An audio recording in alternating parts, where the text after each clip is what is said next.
শ্রীগুরু সংঘের নববিধান শ্রীশ্রীমৎ দুর্গাপ্রসন্ন পরমহংসদেবের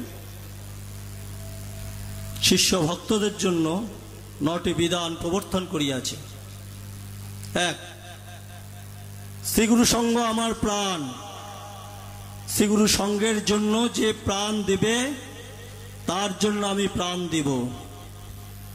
শ্রীগুরু সংঘকে বাঁচাইয়া রাখাই আমার শিষ্যের ও শিষ্যত্বের লক্ষণ।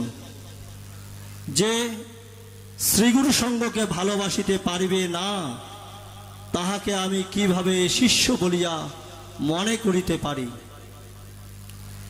2 নম্বর, যে স্থানে অন্তত 10 জন শিষ্য আছে সে স্থানে একটি করিয়া শাখা সংঘ স্থাপন করিবে এবং সপ্তাহে বা পক্ষান্তে একবার করিয়া মিলিত হইয়া স্তোত্রাদি পাঠ, বন্দনা গান, আধ্যাত্মিক বিষয়, ঠাকুর প্রসঙ্গ এবং মঠ আশ্রমাদি সম্পর্কে আলোচনা করিবা।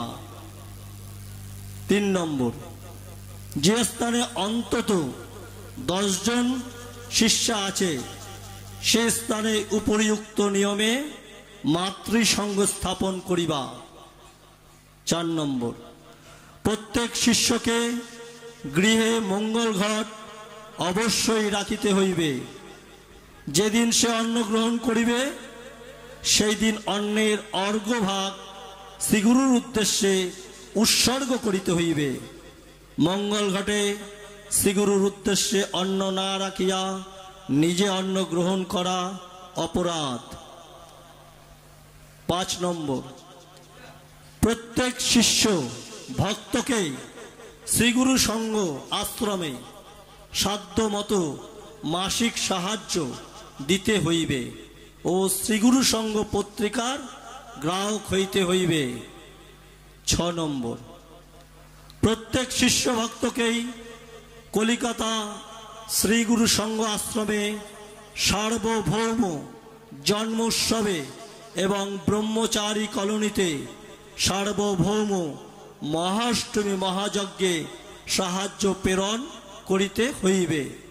7 নম্বর, ভক্ত সম্মেলনে যোগদান করিবার জন্য সকলকেই চেষ্টা করিতে হইবে। 8 নম্বর, সম্মেলনের তথা সঙ্গে প্রধান উদ্দেশ্য ক আদর্শ গৃহস্থ জীবন গঠন, খ সংঘ শক্তির প্রতিষ্ঠা এবং গ ভাব বিনিময়। সঙ্গে অন্তর্গত শিষ্য ভক্তবৃন্দ এই আদর্শ ত্রয়কে লক্ষ্য করিয়া শ্রীগুরুর নির্দেশে সাধন সহায় জীবন পথে পরিচালিত হওয়ার যথারীতি চেষ্টা করিবে। 9, প্রতিটি শিষ্য শ্রীগুরু সংঘাশ্রিত হওয়ার চিহ্ন স্বরূপ বক্ষে রুদ্রাক্ষ ধারণ করিবে এবং পরস্পরের প্রতি ভ্রাতৃভাব পোষণ করিবে। শ্রী গুরু জয়।